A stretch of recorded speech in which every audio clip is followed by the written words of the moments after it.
Art of listening कह लो इसको, या पावर ऑफ लिसनिंग। मैं इसको ज़्यादा पावर ऑफ लिसनिंग कहूँगा, क्योंकि हम सुन तो रहे हैं। अभी पक्षी आवाज़ कर रहे थे तो आप सुन रहे थे ना। सुनना is also a blessing. Guru Nanak साहब की थोड़ी सी आज चीज़ें मैं इसमें शामिल करूँगा। वो कहते हैं कि the listening is a blessing. ये कृपा है हम पर। सुनना जो है ना वो हम पर एक कृपा है ईश्वर की। कैसे कृपा है? क्या हमने कभी इसको महसूस किया कि मैं सुन भी पाता हूँ? महसूस किया? कैसे महसूस किया? महसूस किसी चीज़ को हम कृपा तभी मान पाएंगे, ब्लेसिंग तभी मान पाएंगे जब हम उस चीज़ को पाने के प्रति कृतज्ञ होंगे। कृतज्ञ मीन्स ग्रेटिट्यूड में होंगे। अच्छा, कई लोगों को आप बहरा कहते हो ना, जो सुन नहीं सकता उसे क्या कहते हैं? बहरा। तो उससे जाकर के पूछिए कि सुनने की कीमत क्या है। हमें मिल गई, हमें कान मिल गए जो सुनते हैं,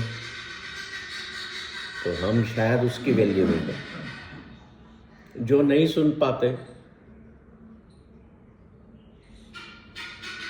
उनसे पूछना कि भाई तुम सुन नहीं पाते तो जीवन का कितना बड़ा एक जो अंग है ना, सुनना इज ए पार्ट ऑफ और लाइफ। अगर वो काम नहीं कर रहा है तो कितनी बड़ी उसके लिए एक तरह से कह दें कि हम लॉस है, उसका अधूरापन है ना।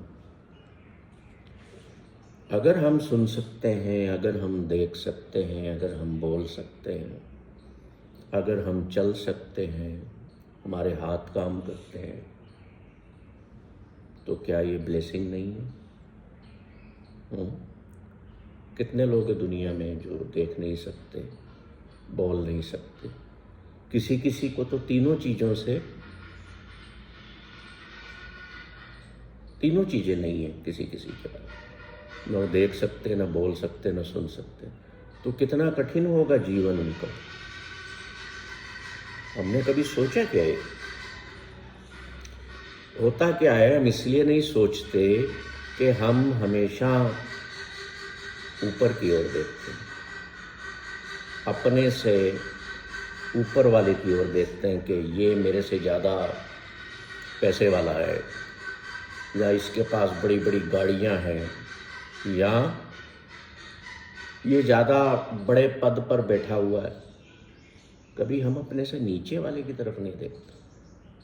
तो इस सेंस में जिसके पास सुनने की प्रतिभा ही नहीं है, कैपेसिटी नहीं है, क्षमता ही नहीं है, कि जिसके कान खराब है, हमने क्या कभी उस ओर देखा?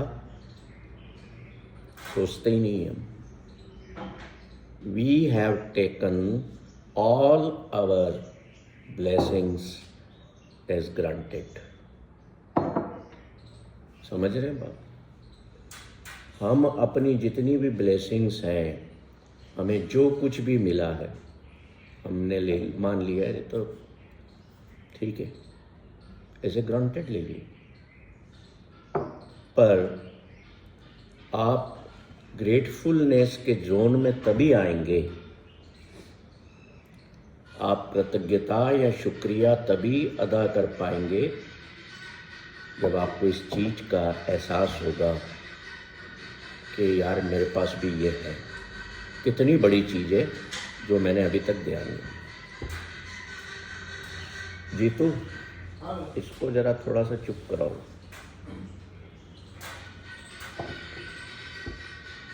ये जो पक्षी है ना, इसने अभी थोड़े दिन पहले अपना साथी खो दिया है।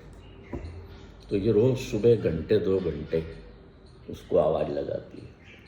शी डजंट नो कि हर कंपेनियन इज़ नो मोर। तो चारों तरफ घूम के ढूंढती है, उसको आवाज़ लगाती है। पर जब वो घंटे 2 घंटे थक जाती है, चुप हो जाती है।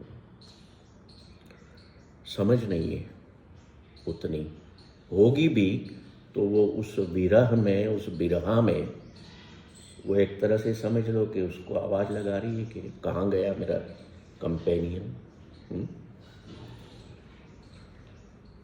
तो वापस हम अपने विषय पर आते हैं कि हमारे लोगों के साथ दिक्कत क्या है कि हम वो ही सुनना चाहते हैं जो हमें अच्छा लगता है। होता है ऐसा? हम वो ही सुनना चाहते हैं जो हमें बदल न दे। हम वो ही सुनना चाहते हैं जो हमारी सोच से, हमारी बातों से मेल खाता हो। मान लीजिए आप हिंदू हैं तो अब मुसलमान के बारे में आप सुनना पसंद नहीं करेंगे। उसकी अच्छाई भी होगी तो आप सुनना पसंद नहीं करेंगे। ऐसे ही मुसलमान के साथ, ऐसे ही सिख के साथ है, ऐसे ही ईसाई के साथ। क्यों ऐसा? क्योंकि हम अपने बिलीफ से, जो हमारे भीतर अपने बिलीफ से विश्वास बन गए, हम उनसे हटकर सुनना नहीं चाहते, चाहे सही क्यों ना हो। फिर हमारे माइंड की कंडीशनिंग ऐसी हो गई है, कर दी गई है सुना सुना के बचपन से, कि आपको लगता है कि ये गलत है, भले अगला सामने वाला सही बोल रहा है, क्योंकि आप उसको गलत मान चुके हो। तो हमारे जो माइंड की कंडीशनिंग है, उस हिसाब से हम सुनते हैं, नहीं तो हम नहीं सुनते। अब हमारे घरों में अगर हम देखें तो क्या होता है, हमारा बच्चा हमसे कुछ कह रहा है, या हमारी माँ या हमारे पिता हमसे कुछ कह रहे हैं, तो हम सुनने के प्रति बड़े रेसिस्टेंट हो जाते हैं, सुनना ही नहीं चाहते। वो एक लाइन बोलते हैं, अभी उन्होंने बात पूरी नहीं की और हम बोलना शुरू कर दें। हम नहीं सुनना चाहते। अब आप कहेंगे कि साहब मेरे कान तो खुले हैं, मैं सुन तो रहा हूं। कानों तक बात का आना और भीतर जाना, उन बातों का, दोनों में बहुत फर्क है। जैसे कोई भी एक बड़ा कोई बर्तन है, बड़ा चीकना सा है, मान लो, उस पे आपने कुछ रखा, वो फिसल के गिर गया ना। तो ऐसे ही हमारे जीवन में होता है। हम कोई बड़ा या कोई हमारा गुरु जैसा व्यक्ति या टीचर हमें कुछ कह रहा है, तो हम कान को उसी तरह से लेते हैं जैसे वो चीकना गड़ा है, बात आई और वहीं गिर गई। हम अपने अंदर प्रवेश नहीं करने देते। क्यों नहीं? इसलिए नहीं करने देते उन चीज़ों को क्योंकि हमारी माइंड की कंडीशनिंग खराब हुई हुई, वैसी बनी हुई है। हमारे बिलीव्स वैसे बने हुए हैं कि नहीं भाई, मैं सिख हूँ तो मेरा धर्म ही सही है, यही सही कहता है, बाकी मैं क्यों सुनूं। आप स्पीकर पर आप मान लीजिए आपके घर की कॉलोनी में कोई मस्जिद है या मंदिर है, वहाँ से घंटी की आवाज़ आ रही है, थोड़ी देर बाद आपको मस्जिद की आवाज़ से आने वाली अजान, उसका अर्थ नहीं पता है ना, तो वो आपको अच्छी नहीं लगेगी कि बंद क्यों नहीं करते, मुझे नहीं सुनना, इतनी देर से घंटी क्यों बजाए जा रहे हैं मंदिर की। वो ही सुनना उसको पसंद करेगा जो उसका फॉलोअर है, जो उस बिलीफ को मानता है, दूसरा नहीं सुने। पर ऐसा तो नहीं है ना कि मस्जिद से उठती अजान या गुरुद्वारे से निकलता हुआ कीर्तन गुरबाणी का या मंदिर से राम की धुन बजती हुई गलत संदेश है, ऐसा तो नहीं है। पर हम सुनते नहीं। ये देखिए, लिसनिंग के प्रति ये हमारा सबसे बड़ा रेस्ट्रिक्शन। ऐसे ही हमारे घरों में भी होता है कि हमने जो माइंडसेट बना लिया कि मुझे तो ऐसा करना है, इसमें अगर बदलाव के लिए आपको कोई कुछ कहेगा कि भाई थोड़ा सा ऐसा कर लो तो ज़्यादा अच्छा होगा, आप एक दीवार, प्रतिरोध की दीवार के रूप में खड़े हो जाएंगे कि नहीं, मैं नहीं मानूंगा इसको, मैं तो ऐसा ही करूँ। हम नहीं सुनते। पर गुरु नानक साहब कह रहे हैं कि सुनना बहुत बड़ा वरदान है, बशर्ते कि ये तुम्हारे भीतर उतर जाए। इसका इतना बड़ा उन्होंने लाभ बताया है। वो कहते हैं कि सुनने से तुम्हारे शरीर के, माइंड के, जीवन के सारे कष्ट और दुख दूर हो सकते हैं। समझ रहे हैं? कैसे संभव है ये कि मैं किसी चीज़ को सुन लूँ और मेरे भीतर जो कष्ट है वो दूर हो जाए? देखो, एक छोटा सा एग्जाम्पल हम लेते हैं। मान लीजिए आपके भीतर कोई समस्या है। आजकल लोग ऐसा बहुत करते हैं। आप किसी से कुछ कहना चाहते हैं पर आप शेयर नहीं कर सकते कि ये मेरे घर वाले लोग हैं, मैं इनसे ये शेयर नहीं करूँगा जो मेरे भीतर की पीड़ा है। तो आप एक काउंसलर के पास जाएंगे, आप उसको अपनी बात बताएंगे और पूछेंगे कि मैं क्या करूँ। अब वो काउंसलर या वो टीचर आपको बताता है कि सुनो, तुम ऐसा ऐसा ऐसा करो। उस बात को तुमने पूरे मन से सुना, भीतर जाने दिया, समझा, तो जो कष्ट आप लेकर के गए थे वो कम होगा कि नहीं होगा?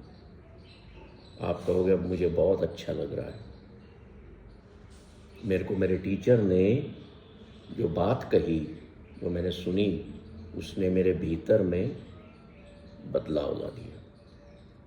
मेरे को अंदर से बहुत अच्छा लग रहा है, अब मेरा माइंड भी फ्रेश लग रहा है। ऐसा होता है ना?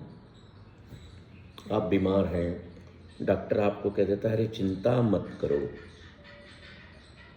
तो 4 दिन दवाई लो, ठीक हो जाओगे। बात सुनी, आपके अंदर ताकत आई कि नहीं आई?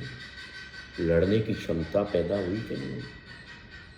बस गुरु नानक यही समझा रहे हैं कि सुन लोगे तो जीवन बदल जाएगा। कैसे, वो हम आगे बात करेंगे इस पर। पहली चीज तो उसके लिए हमें क्या करना होगी? अपने माइंड की कंडीशनिंग को बदलना होगा। माइंड कैसे कंडीशन होता है? जो हमें बचपन में घर में बताया जाता है, फिर आगे स्कूल कॉलेज में बताया जाता है, या हम संसार में जो पढ़ते हैं, लिखते हैं, अखबारें पढ़ते हैं, हमारे भीतर एक धारणा बना दी जाती है कि भाई फला व्यक्ति बहुत अच्छा लीडर है देश का, फला व्यक्ति अच्छा व्यक्ति नहीं है। बार बार आप पर इम्पैक्ट दिया जाता है। आप व्हाट्सएप देखेंगे कि आपके देश का जो है ये व्यक्ति बहुत अच्छा है, ये विरोधी व्यक्ति जो है ये बहुत बेकार है। उसके लिए टर्मिनोलॉजी दूसरी यूज़ की जाएगी कि जिसको सुन के लोग हंसेंगे। वो धारणा हमारे भीतर बनती है कि नहीं यार, ये व्यक्ति अच्छा है, ये तो बेकार है, माइंडलेस है। वो जो हमारे माइंड की कंडीशनिंग की जाती है, ऐसे होती है कंडीशनिंग, ये फिर इस व्यक्ति के प्रति ही हमारे को आगे ले जाती है। नहीं, this is the man who is right, who is correct, his thinking is good, ये बेकार है। तो ऐसे जो हमने दुनिया में रहते हुए अपने जीवन में कई चीज़ों को बना लिया है कि ये चीज़ अच्छी है, ये बुरी है। अब कोई आपसे कहेगा कि ये बुरी चीज़ नहीं है भाई, इसको तुम ऐसे समझो इसमें कुछ भी बुरा नहीं है। तो क्या करोगे आप? सुनने को तैयार नहीं होगे। पर फार्मूला ये है कि जो व्यक्ति उस चीज को सुनने को तैयार हो जाएगा, उसका माइंडसेट में बदलाव आ जाएगा कि हाँ, मेरी जो सोच थी सुनने के प्रति या मानने के प्रति, जो मेरा बिलीफ बना हुआ था, that was wrong, that was not good. सही है कि मैंने इस बात को सुन लिया, समझ लिया, तो मेरा जो परसेप्शन है वो बदल गया है या ठीक हो गया। अब आपने कभी कभी ये भी देखा होगा कि आप कुछ करते हैं और आपसे कहा जाता है कि भाई सुन तो ले ना, तू समझ तो ले, सुन तो ले हमारी बात, हम क्या कह रहे हैं। क्यों ऐसा कहा? क्यों दबाव बनाया जाता है? वो इसीलिए बनाया जाता है कि आपकी जो माइंड की कंडीशनिंग है वो सही नहीं है। पर माइंड इतना रिजिड हो जाता है कि वो मानने को, सुनने को तैयार नहीं। And that is the reason of falsehood, corruption in your life. हम झूठ को भी सच मान करके चलने लगते हैं, हमारी कंडीशनिंग ऐसी है। तो हमें कौन ठीक कर सकता है उस वक्त जब कोई दुनिया का झूठ आपके सामने है और आप उसी को सत्य मानते हो? तो आपको ठीक कौन कर सकता है? जो वास्तविकता है जीवन की, जो वास्तव में जो सत्य है, वो आपके सामने रखना पड़ेगा। तब आपके माइंड की कंडीशनिंग चेंज होगी, तब आपकी धारणा बदलेगी कि हाँ।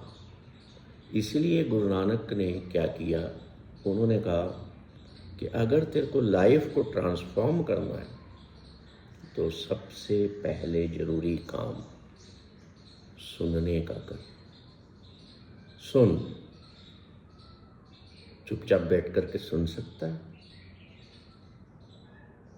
पहले उस आर्ट को, उस कला को अपने भीतर विकसित करो। Develop that beautiful thing of listening with in you, inside you.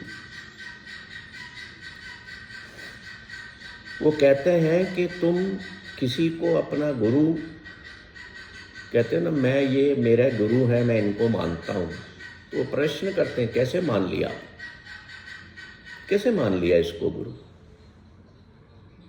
इसलिए वो कहते हैं मानने के पहले सुनो, क्या वो गुरु के प्रति लायक है कहलाने के प्रति, जो वो कह रहा है। एनालाइज करो। और हम क्या कहते हैं, हमको लोग कहते हैं कि ये बहुत बड़े पहुँचे हुए व्यक्ति हैं, बहुत पहुँचे हुए गुरु हैं। हम भी पहुँच जाते, पैर पड़ते। गुरु नानक कहते नहीं, यहाँ पर आप अपने आप को रोको, पहले उसको सुनो, जानो, समझो कि वो क्या कह रहा है। अब मान लीजिए एक हम सांसारिक एग्जाम्पल लेते हैं उस चीज कि हमें कोई शरीर में तकलीफ हो गई है, मान लो हार्ट की प्रॉब्लम हो गई। अब आपने लोगों से कहा यार शहर में हार्ट का डॉक्टर सबसे अच्छा कौन है? किसी ने कहा this mister x is good, किसी ने कहा मिस्टर वाई इज गुड, किसी ने कहा मिस्टर जेड इज गुड। फिर आप दो लोगों से पूछते हैं ये तो तीन हो गए, अब मैं जाऊं किसके पास? तो उन तीनों में से किसी चौथे ने नाम रिपीट कर दिया कि मिस्टर वाई इज गुड। आपने मान लिया। यहाँ गलती है। गुरु नानक इस अप्रोच को रिजेक्ट कर देते। वो कहते हैं तू खुद सुन, तू खुद चेक कर, तू खुद जा उस गुरु के पास कि वो वाकई में गुरु बनने के काबिल है कि नहीं। यू चेक विथ हिज और हर एक्सपीरियंसेस। और कैसे पता लगेगा? सुनने से पता लगेगा कि मैं उन शब्दों को जो ये बोल रहे हैं अपने भीतर ले रहा हूं, तो क्या वो मुझे सुख का अनुभव करवा रहे हैं या मेरी पीड़ा को बढ़ा रहे हैं? समझ रहे बात? क्या आपकी मां के द्वारा बोले गए शब्द आपको प्यार से बुला रहे हैं या आपको किसी दूसरे टाइप की आवाज से बुला रहे हैं जो आपको अच्छी नहीं लगती? मान लीजिए आप अपने बेटे को आवाज देते हैं, तो आपने जो आवाज दी उसका रिस्पॉन्स आपकी आवाज बुलाने के तरीके पर असर करता है। उसका जो रिस्पॉन्स है ना, वो वैसा ही आएगा। आपने प्यार से बुलाया तो अगला जो है आपका बेटा जो है बड़ा फटाफट सब कुछ छोड़ के आ जाएगा। क्यों आया? क्योंकि उसके कानों के भीतर जो आवाज पड़ी ना, वो प्रेम की थी। आपने चिढ़ के बुलाया, उसने सुना पर उसने यहीं ड्रॉप कर दिया। बोले ये तो बोलती हमेशा गंदा है, पढ़े रहने, मैं तो नहीं जाता। बोलना और सुनना जीवन के दो बहुत इंपॉर्टेंट एस्पेक्ट्स। अब देखिए, ईश्वर ने हमें एक मुंह दिया है और कान दो दिए। मतलब सीधा है कि भाई तू कम बोलना और ज़्यादा सुनना, है ना। फिर दूसरा एस्पेक्ट और क्या दिया कि बोलने के लिए तो मुंह खोलना पड़ता है ना, कुछ करना पड़ता है, पर कान तो खुले हुए हैं। दोनों कानों को क्या आपको सुनने के लिए खोलना पड़ता है क्या? They are already open. इसके पीछे देखो, जो रचनाकार है, जो क्रिएटर है, जिसने ये डिज़ाइन किया, उसकी सोच को हम देखें कि उसने मुंह बनाया। मुंह हमारा बंद रहता है, या तो जब हम कुछ बोलते हैं तब खोलते हैं, या खाना हो तो खोलते हैं, but ears are always open. मतलब बोलने से ज़्यादा लिसनिंग इम्पॉर्टेंट। नहीं तो यहाँ क्या होता, ताला लगा देते, बंद कर देते इसको। अभी मेरे कल एक मित्र शाम को घर पे आए और हम साथ में वॉक करने जाते हैं, तो मैं उनसे कुछ कह रहा था तो वो सुन नहीं रहे थे। फिर अपनी कैप उतारते हैं, कानों में से रुई निकालते हैं, बोलते अब बोलो। मैंने कहा तो तुम दरवाजे लगा दिए कानों पे तुमने? कि नहीं वो क्या है, ठंडी हवा जाती है। मैंने कहा नहीं, ये बहुत अच्छा तरीका भी है। घर पे ना सुनना हो ना पत्नी की, मैंने उनको बोला ये घर पे किया करो। तुम्हारी पत्नी अगर ज़्यादा बोलती है तो ये प्रयोग कर लो, इससे घर में शांति बनी रहेगी। मेरे ससुर जी हैं, बहुत प्यारे व्यक्ति हैं, तो उनकी वाइफ दिन भर उनके साथ रहती हैं। दोनों बुजुर्ग हैं, 85 प्लस हैं। तो अब दो ही जने हैं तो बोलेंगे नहीं, आपस में बात नहीं करेंगे तो कैसे जिंदगी निकलेगी, है ना। वो बहुत कम बोलते हैं, बस चुपचाप बैठे रहते हैं, जैसे बिल्कुल साइलेंस में कोई वो मेडिटेशन में हो। उनकी वाइफ उनको बोलती रहती, उठो जी, अब उठो, ये चाय बन गई है, ले लो। फिर भी नहीं सुन रहे हो। तो क्या मेरी किस्मत खराब है, सुनते ही नहीं है। फिर वो चाय ले जाके वहाँ, ये पी लो। मैं सामने बैठा था। अब मेरे से मेरी सासू माँ कहती है कि इनको समझाओ, 4-4 मशीनें लेके दी हैं, कान में लगा ले। मेरे सुनते नहीं है। कम से कम मैं आवाज़ लगाऊं तो सुनोगे तो सही। इतनी महंगी मशीनें लेके दी। तो मैंने उनको बोला, मैंने कहा डैडी मशीन लगा लो ना यार।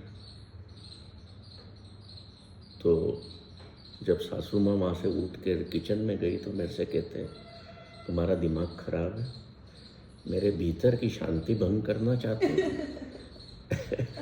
तो उनके लिए ना सुनना वरदान हो गया। मैंने कहा कि इनको कभी प्रॉब्लम हो कोई, ये बताएंगी और तुम सुनोगे नहीं तो फिर बोले मेरे को दिखने से समझ आ जाता है। जीवन में एक ऐसा समय आता है जब हम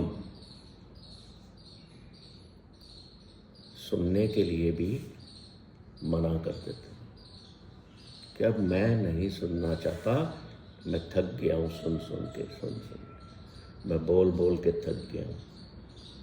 गुरबाणी में कबीर साहब, गुरु ग्रंथ साहब में एक जगह कहते हैं थाके नैन, थाके नैन, थाके श्रवणन। एक सेकंड, एग्जैक्ट मैं आपको आजकल थोड़ा सा बोलने भी लगा हूँ, मैं तो लिख के ले आता हूँ। हाँ, कबीर साहब गुरु ग्रंथ साहब में कहते हैं कि थाके नैन श्रवण सुन थाके, थाकी सुंदर काया। क्या मतलब है इसका? वो कह रहे हैं कि मेरा जो आंखें है ना, वो देख देख के, दुनिया का गंध देख देख के थक गई। ये दुनिया का शोर सुन सुन के मेरे कान थक गए, और ये जो मेरा शरीर इतनी सुंदर काया मैं जिसको कहता हूँ, ये भी अब थक गया, खा खा के, चल चल के। कुछ लोग इसका अर्थ जो कहते हैं वो दूसरा करते हैं। वो यूं करते हैं, वो कहते हैं कि देखो अब ये इंसान अपनी मरणासन अवस्था में है, कोई भी व्यक्ति, और मैं अगर इसको कुछ बोल रहा हूँ, ये लेटा हुआ है, तो अब ये सुन नहीं रहा, इसकी आंखें अब देख नहीं रही हैं, ना आंखें देख रही हैं, ना कान सुन रहे हैं, और शरीर भी ऐसा पड़ा हुआ है जैसे थक हार के, टूट के हम रात को सो जाते हैं ना, कभी बहुत ज़्यादा थकते हैं, कोई बोल रहा है तो हम उसकी सुनते भी नहीं। मैं थका हुआ हूँ, मुझे रेस्ट करने दो, मुझे नहीं खाना है, मुझे नहीं जाना है, मेरे को सोने दो। तो इंसान जब संसार के क्रियाकलापों से थकावट में आ जाता है तो लेट जाता है। तो कबीर साहब कह रहे हैं कि दोनों हश्र हम सब के होंगे।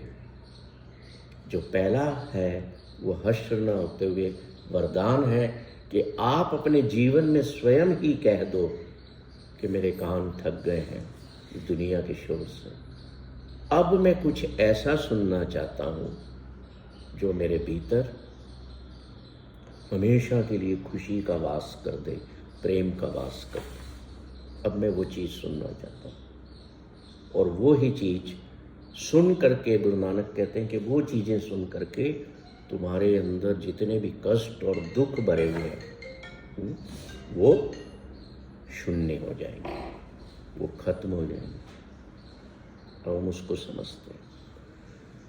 अब एक जगह गुरु नानक साहब कहते हैं गुरु ग्रंथ साहब में कि जब लग दुनिया रहिए नानक,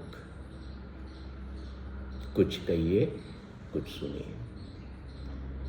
अब हम इसका अर्थ समझे तो गुरु नानक साहब कह रहे हैं कि भाई तुम दुनिया में आए हो तो थोड़ा सुनो, थोड़ा कहो, इससे संवाद स्थापित होगा, किसी के साथ तुम्हारा संबंध स्थापित होगा। आप अगर घर पे बोलोगे नहीं तो किसी दूसरे से कैसे जुड़ोगे? तो गुरु नानक साहब कह रहे हैं, he is giving us a beautiful formula, किच सुनिए किच कहिए, थोड़ा सुन लो, थोड़ा बोल लो, ज़्यादा नहीं। गुरु गोविंद सिंह जी इसको कैसे कहते हैं? वो कहते हैं अल्प आहार सुलभ सी निंद्रा, दया क्षिमा तन प्रीत। अल्प आहार, अल्प आहार मतलब सात्विक थोड़ा सा भोजन, सुलभ सी नींद, प्यारी सी, जैसे बच्चा नींद लेता है ना, बगैर तनाव के, बगैर टेंशन के, मस्ती में सोया पड़ा है। इतनी मस्ती में सोता है कि कभी कभी सोते सोते भी वो मुस्कुराता रहता है, हंस भी देता है, कभी रो भी देता है, फिर सो जाता है। वैसी नींद। और इस तन किससे प्रेम करे? दया और क्षमा से। ये जो चीज़ें हैं, ये जो गुण हैं ईश्वरीय, ये हमारे बोलने और सुनने को प्रभावित करते हैं। आप किसी सिद्ध पुरुष को, किसी संत को अपने घर पे बुलाएंगे ना, तो आप देखना, वो न ज़्यादा खाएंगे, वहाँ पर थोड़ी सी चाय ले ली, एक बिस्किट, आप 10 प्लेटें लगा दो, नहीं नहीं नहीं, न वो ज़्यादा बोलेंगे, और अगर आप ज़्यादा बोल रहे हो तो आपको चुप भी करा देंगे। बोले मुझे बकवास नहीं सुनना दुनिया की, चुप बैठो। हमारे एक स्वामी जी हैं जो फाउंडेशन में आते हैं कई बार, उनके साथ आप अगर बैठते हैं, मैंने ये अनुभव किया, तो अगर हमने कुछ आगे बढ़ के पूछा तो हमें उल्टा जवाब मिलता है। कैसे? जैसे मान लो मैंने कह दिया, स्वामी जी मेरे को गुस्सा बहुत आता है, क्या करूँ मैं? तो पट्ट से क्या जवाब दिया उन्होंने मुझे? सामने दीवार में अपना सिर फोड़ लो। ये कोई जवाब हुआ भला? मैं ये सोचूंगा। मतलब ये है कि आप बैठो ऐसे लोगों के पास, चुपचाप होकर बैठिए, थोड़ी देर बाद पता है क्या होगा? He himself will give you the beautiful sutras of life। क्योंकि मौन में बैठे हुए इंसान के मुख से जो बातें निकलती हैं वो जीवन को ट्रांसफॉर्म करने वाली होती है। जो संत या महापुरुष आपके, जिनको आप मानते हो, वो अगर आगे बढ़ के बोलते हैं, that means they don't possess the real wisdom of life। उनको नॉलेज है, विजडम नहीं है। वो आप पर प्रभाव डालने की कोशिश कर रहे हैं कि कितना अच्छा बोल रहे हैं, but in real sense Guru Nanak says कि ऐसे पंडित, ऐसे मौलवी कुछ भी नहीं जानते, वो सिर्फ बोलते हैं। They have no depth in their mind. Their mind has not evaluated। उसका विशाल उसका जो परिवर्तन है ना, वो नहीं हुआ है।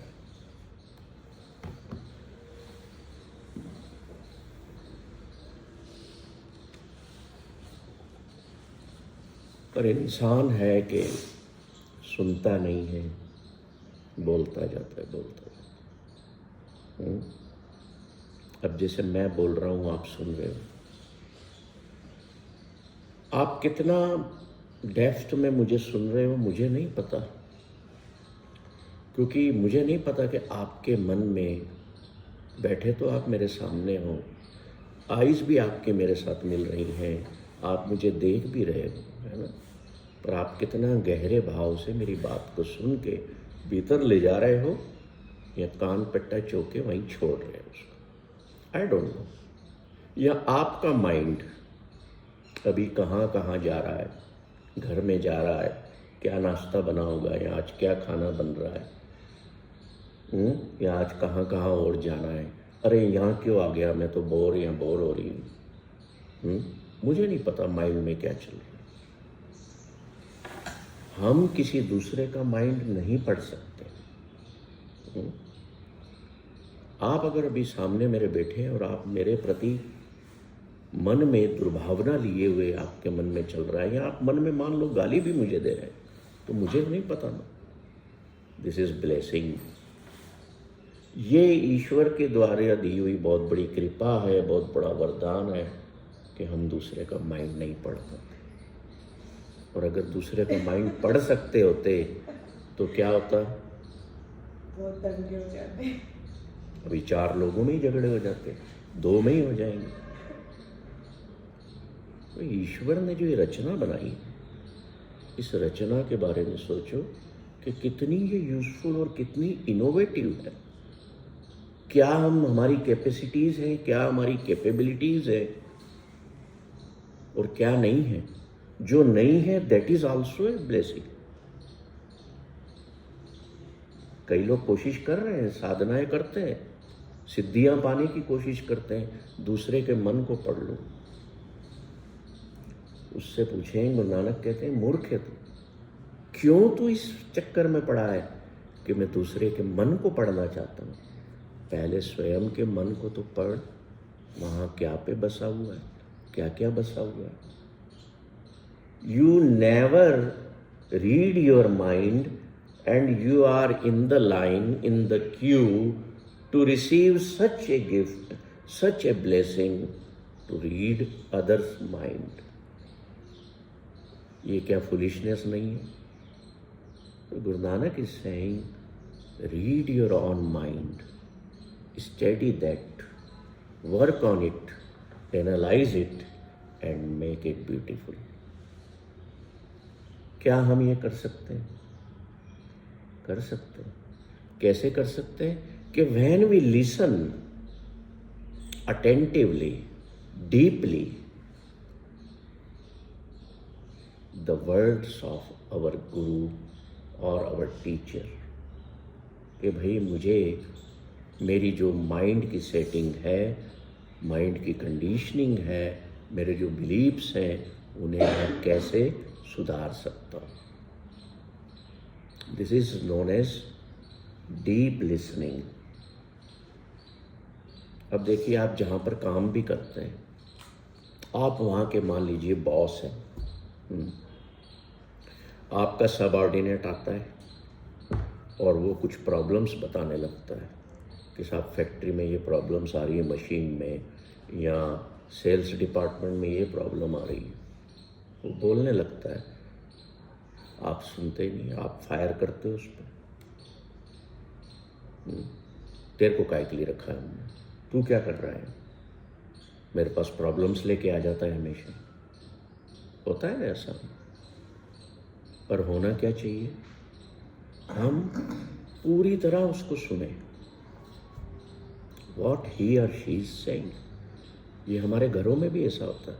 अगर हमारा बच्चा हमें कुछ कहना चाह रहा है, या हमारा बुजुर्ग कुछ कहना चाह रहे हैं, हम सुनने को तैयार नहीं हैं। पूरी लाइन नहीं सुनेंगे, पूरी बात नहीं सुनेंगे, उसके पहले हम बम्बार्डिंग शुरू कर देंगे कि तुम तो हो ही ऐसे, तू तो लायक ही नहीं है, तू तो ये था, तू तो वो था। अरे भाई, शांति से अगले की बात सुन लो। अगर कोई आप पर गुस्सा भी कर रहा है तो शांति से सुन तो लो, क्या कह रहा है, गाली भी दे रहा है, सुन लो। ये होती है deep listening. When you do this, आधी से ज़्यादा समस्याएं वहीं खत्म हो जाती। पर आप क्या करते हैं? आप सुनते नहीं हैं उसको और आप प्रॉब्लम्स को और बढ़ा लेते हैं। फिर आपके भीतर और उसके सामने वाले के भीतर, दोनों के अंदर क्या हुआ? क्या हुआ?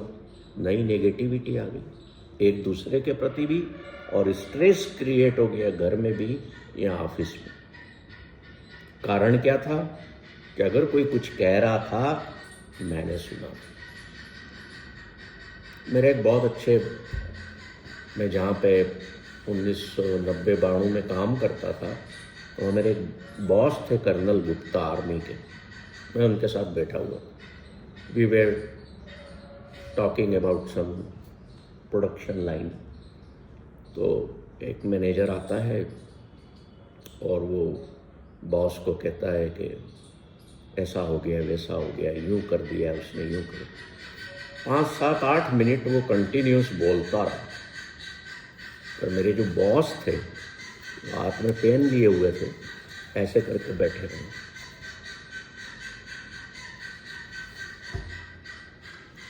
वो पूरा बोल दिया, गुस्सा भी निकाल दिया। अब मेरे बॉस उसको कहते हैं, yes mister Sharma, anything else.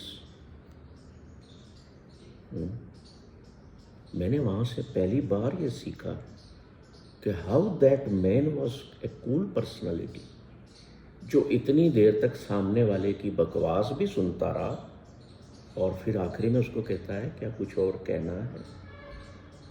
वो कहता है, नहीं सर, इट्स ओवर। और 2 सेकंड बाद वो ही बंदा कहता, सर आई एम सॉरी अगर मैंने ज़्यादा बोल दिया हो, मैंने गलत बोल दिया। क्यों हुआ ऐसा? क्योंकि जो बॉस हैं उन्होंने डीप लिसनिंग की, बात पूरी सुनी, चाहे वो उनके खिलाफ बोल रहा था, बात पूरी हो गई, बात खत्म हो गई, प्रॉब्लम कहीं रही ही नहीं। उसको कहते हैं, ठीक है, मैंने तुम्हारी बात सुन ली, मैं देखता हूँ क्या हो सकता है, you do your work, you may go now. तो वहाँ पर क्या हो सकता था? वहाँ पर द्वंद्व हो सकता था, दंगा हो सकता था, 2 लोगों के बीच में टेबल पर पड़ा सामान भी लोग फेंक देते हैं गुस्से में आकर, होता है ना। तो डीप लिसनिंग से गुरु नानक कहते हैं कि you will be at calm, at peace, you will be in state of contentment. Deep listening.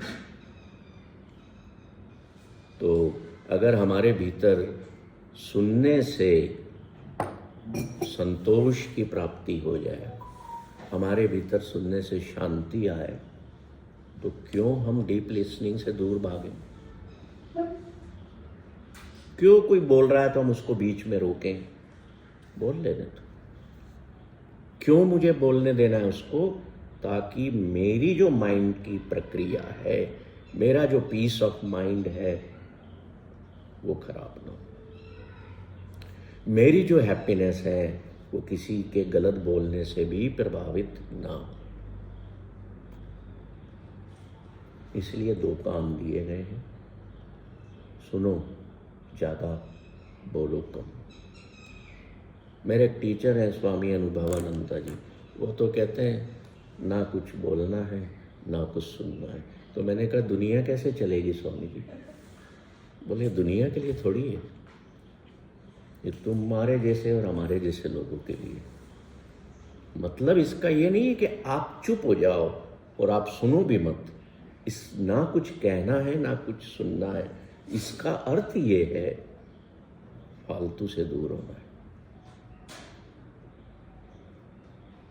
अब आपको कोई फालतू बोले जा रहा है तो अब आप कान में उसके सामने रुई या कुछ वो तो नहीं डालोगे, पर एट दैट टाइम होना ये चाहिए कि उसको मैं अपने अंदर न जाने दूं, ताकि मेरे भीतर की शांति भंग न हो। ये तो मेरे हाथ में है, मैं कर सकता हूँ। तो गुरु नानक साहब कहते हैं कि जब गुरु का शब्द तेरे भीतर जाएगा ना, तो वो तुझे इतनी अथाह प्रेम की और शांति की दुनिया में ले जाएगा कि तू सारे अपने कष्ट और दुख बोलेगा ये तो है ही नहीं, ये तो बहुत छोटी बात है, भूलने लगेगा। That is state of bliss. कभी मान लो आपको कोई भजन या कोई गाना, फिल्मी गाना भी आपको बहुत अच्छा लग रहा है, तो आप उसको कितनी तन्मयता से सुनते हो, है ना। दूसरी चीज़ें भूल जाते हो ना, कि थोड़ी देर बाद देखूंगा, मोबाइल भी बंद कर दे, इसको हटाओ, इसमें मुझे कुछ मिल रहा है, चाहे वो फिल्मी गाना ही क्यों ना हो। सारे गाने खराब नहीं होते। अभी मैं एक दिलजीत का गाना सुन रहा था दोसांझ का, तो मुझे बड़ा प्रभावित किए उसकी जो लिरिक्स थी। फिर एक बॉलीवुड का सॉन्ग है, क्या कहना है क्या सुनना है, सुना आपने? देखो मैं थोड़ा सा उसका लिरिक्स बताता हूँ, बड़ा सुंदर है। और वो इसी डीप लिसनिंग की जो बात है उसमें वो हमें स्टेट ऑफ पॉइज में लेकर के जाता है। जरूरी नहीं है कि किसी गुरु का शब्द ही या गीता का ज्ञान ही तुम्हें स्टेट ऑफ पॉइज में लेकर के जाएगा। इसके वर्ड देखो, सुनो। अब ये 2 प्रेमियों की बात है। कुछ ना कहो कुछ भी ना कहो, क्या कहना है क्या सुनना है। मुझको पता है, तुमको पता है, समय का ये पल थम सा गया है। क्या है भैया? In the super state of love, this is a super state of being of love, जिसमें मैं और तुम इतने घुल मिल गए हैं, इतने शामिल हो गए हैं कि वहां पे दुनिया का शोर हमारे पास नहीं है, न आपके पास और न मेरे पास बोलने के लिए कुछ है। कह रहा है ना वो, क्या कहना है क्या सुनना है, कुछ है ही नहीं। हम साइलेंस में है और हमारी साइलेंस में love is flowing, we are in the bliss of love. फिर आगे क्या कहता है देखो, कितने गहरे हल्के शाम के रंग छलके, पर्वत से यूं उतरे बादल जैसे आंचल ढल के। क्या है ये? शब्द है ना। जब इन शब्दों को मैं सुन रहा हूं, भले एक बॉलीवुड सॉन्ग के हैं, उसमें बुराई नहीं है। सुलगी सुलगी सांसें, बहकी बहकी धड़कन, महके महके शाम के साए, पिघले पिघले तन। और इस पल में क्या रखा है अंकल? क्या रखा है? कुछ भी नहीं, बस एक मैं हूं, एक तुम। क्या है ये? This is the state of peace where two souls are in total silence in the feeling of supreme bliss that is love. जहां कहने को कुछ नहीं है, जहां सुनने को कुछ नहीं है, जब ऐसा ही आपका प्रेम ईश्वर से हो जाएगा, अपने गुरु से होगा, तो आप उससे मांगना बंद कर दोगे, कुछ भी नहीं मांगोगे। आप उसकी तस्वीर के सामने भी खड़े होगे ना, तो you will just smile at the statue of your गुरु और फोटो ऑफ योर गुरु। बस आपकी पूजा हो गई, आपकी प्रार्थना हो गई। क्यों? क्योंकि you have achieved that state of super bliss, जहां मौन हो गए हो आप, जहां शब्द खत्म हो गए और प्रेम बह रहा है। Your guru is also feeling that love which is flowing through you. You have become at that time, you have manifested the pure love, the noble love from within you. शब्द खत्म, भावनाएं खत्म, धारणाएं खत्म, माइंड खत्म, तो क्या बचा? मैं भी खत्म। मैं भी कहाँ रहा हूं? मैं खत्म हो गया ना, मेरी मैं गई, मैं कुछ हुई नहीं। I have become just part of my lover. That's all. And that is super bliss. And that is the state of poise, that is the state of total peace. When you become part of totality, when you become the part of the whole. जब पानी की एक बूंद एक मटके भरे पानी में हम डाल दें, तो उसकी अपनी पहचान बची क्या? जब पानी की एक बूंद आप समुद्र में डाल दें, उस पानी की पहचान बची क्या? नहीं बची, वो खुद ही समुद्र हो गई, है ना? तो मेरा जब प्रेम उसके प्रति इतना बड़ा, जहां शब्द खत्म हो गए, जहां ना कुछ सुनना बचा था न बोलना बचा था, तो क्या हुआ? मैं खत्म हो गया, मैं उसमें मिल गया। मैं दिख रहा हूं आप सबको कि मैं ऐसा बैठा हूं, मैं ऐसे चल रहा हूं, but I am not there. Within me I have become whole. मैं उसमें मिल गया हूं। मैं एक छोटा सा कण हूं, एक छोटा सा रेती का दाना जो पूरी समुद्र पर पड़ी हुई रेत का अंग है। तो मैं उसका एक कण हूं ना। तो वहां अलग अलग कण को कोई नाम तो नहीं दे रहा, सब यही कह रहे हैं ना, रेती के कण हैं। मेरा नाम भी मिट गया। That is the beautiful state about which Guru Nanak is talking. और इसे पाने के लिए हमें गुरु नानक के वर्ड से, गुरु नानक के शब्द से प्यार करना पड़ेगा। जब ये प्रेम हो जाएगा ना हमारे भीतर, तो हमें ऐसा लगेगा कि आप नहीं हैं जिसको दुनिया मनदीप सिंह जी जानती है, आप गुरु नानक हैं जो मेरे सामने बैठे।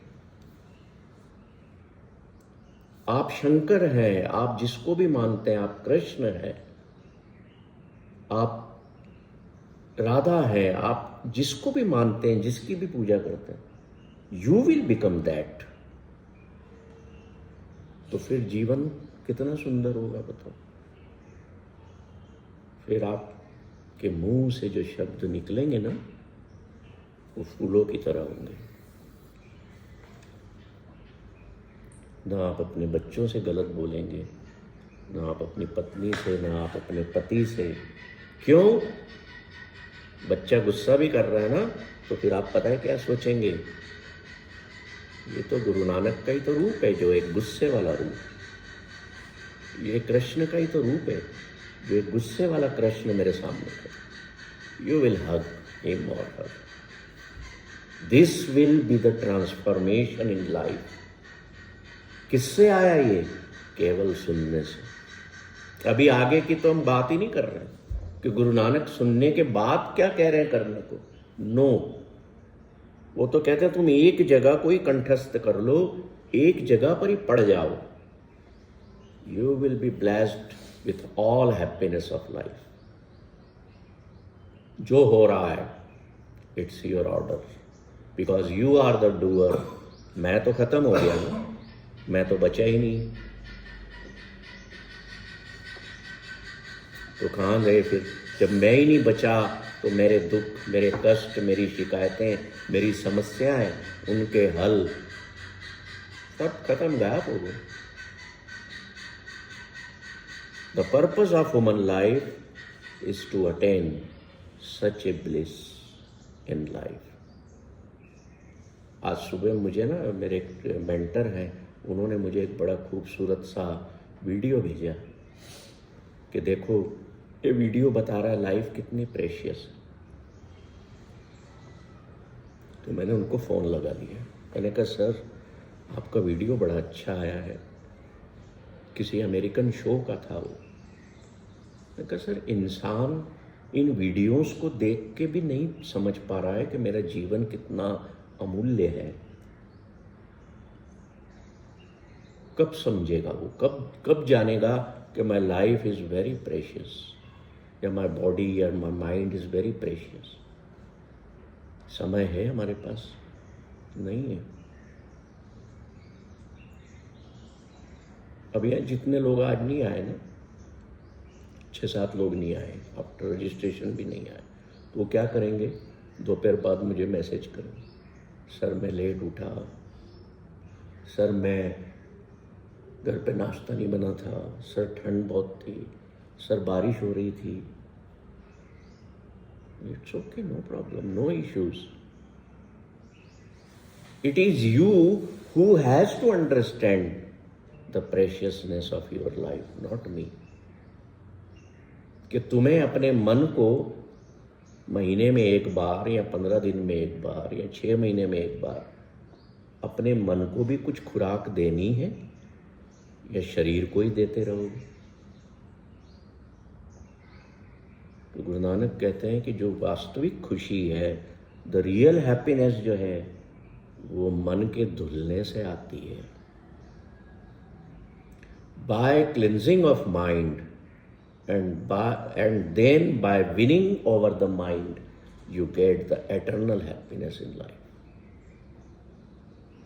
मन को धोना शब्दों से, हम सुनेंगे डीपली, हमारे मन पर जो अज्ञान की लेयर्स जमी हुई हैं, जो गंदगी जमी हुई है, वो धुलेगी, किसी साबुन से नहीं धुलेगी। और आप उसको धोएंगे, फिर आप मन के ऊपर अपना जब प्रभाव छोड़ना शुरू करेंगे, then you will win your mind.